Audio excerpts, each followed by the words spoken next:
Hello aspirants, looking at current affairs for 19th November, Saturday.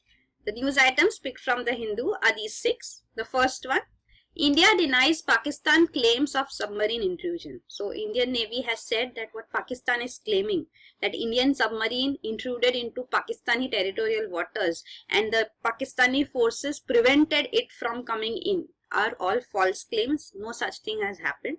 So this is also the time when Pakistan and China are undertaking their bilateral naval exercise. This is the fourth naval exercise which will take place in Gwadar port, near that port in Balochistan, which is part of the CPEC, China-Pakistan Economic Corridor. We have discussed this in detail yesterday only. So this is the fourth naval exercise going on too, and during this time if Indian submarine goes very close to the territorial waters, then it is something to be highlighted too. Now whether it is true, which side is true, we don't know, but one thing is sure that it is well known both sides send submarines on patrols in each other's waters. So this is a regular exercise, then claims and counterclaims go on. So this is the present scenario. Then the next item is Supreme Court Collegium stands by 43 names rejected by government. So Supreme Court, this also we have discussed few days back again, and it's been going on for long, that Supreme Court is asking the government to not delay appointments. Government is asking Supreme Court to finalize the MOP, Memorandum of Procedure, which again we have discussed in November itself in detail. So this Memorandum of Procedure has not been finalized yet, but the names, the 77 names which the Supreme Court gave to the government to finalize for appointments to high courts, the government returned 43 names. So this was in news few days back, and now the Supreme Court has again asked for those same 43 names to be appointed.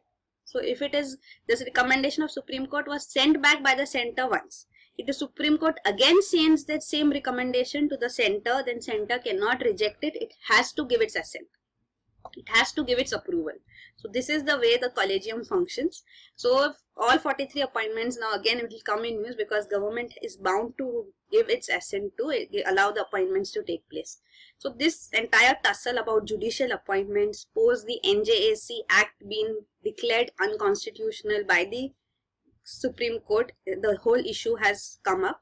But we'll have to wait and watch. Please go through even on 16th October on 17th October in the editorial section, we have detailed out the video on editorials, details of the whole government and executive and judiciary tussle. So please go through it, you will get all the details about this issue as well. Then the next article is Supreme Court fears riots, says people are frantic due to demonetization. Now we have also discussed this in news that Supreme Court is looking into the petition against demonetization, but then it has refused to put a stay on demonetization. So this we saw that government's economic policy is not to be interfered with, and Supreme Court says we will not put a stay. So demonetization process is going on, but the Supreme Court is hearing the matter. Now what the government is asking the Supreme Court to do is put a stay on all the cases which have been filed with respect to demonetization in the Supreme Court and in all high courts. So this is government's demand that no case should be entertained. The Supreme Court rejects this absolutely. It says that people are suffering and we cannot shut our doors to people. People are frantic because of this demonetization drive. They are having their grievances, and people, if such an initiative is taken, it can be very serious. People may take up to the process of riots also. There may be riots also. So Supreme Court is explaining to the government that this cannot happen. So this is the way the government thinks, which is quite surprising. The next news item is High Court orders winding up of Kingfisher Airlines. So this is Karnataka High Court which has ordered Kingfisher Airlines Limited to be wound up, and $6 million which are due to a UK based company Aerotron Limited by Kingfisher Airlines, it should be recovered through this winding up. So this Aerotron Limited supplied routable aircraft components to Kingfisher Airlines, and this amount which was due has not been paid so far. So this company had moved the court in 2012, and presently a judgment has come on that matter. So an official liquidator has been appointed, and it will take possession of all the assets of this defunct airline. And in terms of the provisions of Companies Act and the rules under it, the liquidation would take place and the assets would be sold and recovery of this money would be done. So this is an order here. We know the amount of loan, it's around 9,000 crores with Kingfisher Airlines owes to various banks. So this is the amount here. You can see SBI itself has an NPA of 3,139 crores. That is a non-performing asset because of Kingfisher Airlines. So it has not been paid. The amount, the interest, everything, the bank equity exposure, everything, the bailout package which it gave to Kingfisher Airlines, while it was not being able to repay anything, nothing has been paid as yet. So this you can see the complete timeline too. SBI declared Kingfisher Airlines as a willful defaulter. So willful defaulter means a person who can pay but is willfully not paying. So that's called a willful defaulter. So notice was given. It moved Bombay High Court. Then SBI also wrote Vijay Mallya should come in personal hearing, but he sent a lawyer. The Supreme Court also heard the matter. SBI, after SBI, even Punjab National Bank declared even Kingfisher Airlines as a willful defaulter, and as other companies also have been declared. That is United Breweries. So he's a liquor baron. So that is his main business. That has also been declared as a willful defaulter. So these lenders have moved the debt recovery tribunal to recover the amount which is due to them. They asked that the Vijay Mallya's passport should be attached, but then that did not take place. There was demand that he should be arrested as well, but before that he fled. He is presently in UK. So that is the status presently. So we'll see there are actions taking place. There are plans to sell his Kingfisher house which is in Mumbai, even his Kingfisher villa which is in Goa, which are together covering up 120 crore rupees. So these may also be attached and sold. So that all is taking place. So we'll see how much of the money can be recovered.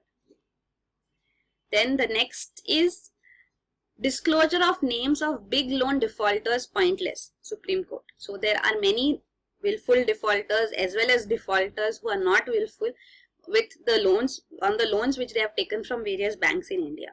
So who are these defaulters is not known in the open. The Supreme Court had asked the government to give the names of all these defaulters who are resulting in the huge non-performing assets in various banks. So the government had given it in a confidential file all the 57 defaulters which owe around 85,000 crore in bad loans to various banks in India. So this was the list of all those who owe more than 500 crores in bank loans. So there are 57 such defaulters and this is the amount. So these names have not been disclosed by the government. Supreme Court asked RBI why it is protecting these defaulters and why their names cannot be disclosed. Under RTI this should be allowed. Now the Supreme Court itself has reversed its stance and says that there is no point in disclosing their names, that will not serve any purpose. Process should start to recover the amount. So that is more important. So the thing is, if these defaulters are revealed, then everything, their assets are also exposed, and then there is no way out, and recovery will also become difficult because then the stocks will also crash. So all those taken into consideration, maybe this point of view has been put forth that it is more important to recover the money than just naming the defaulters and bringing them out in the open, which may turn counterproductive. Then the last news item here today is develop cheaper satellite launch vehicles. So this is the ISRO's arm, Antriksh, which is the commercial arm of ISRO, is saying that India will have to re-engineer its launch vehicles. So India's PSLV, Polar Satellite Launch Vehicles, are said to be the cheapest in the category presently, and even Western countries use these services even though they have their own launch vehicles to launch their satellites. So presently now the ISRO chief here, ISRO's Antriksh chief is saying that India should take initiatives and develop cheaper launch vehicles because even Western countries and other countries like Russia, China are also working on developing cheaper launch vehicles. So then we will lose out on this business domain. So that is why he is making this appeal, and ISRO, it says, is testing on all such initiatives and working on it. So that is it. These are the news items today. Thank you so much.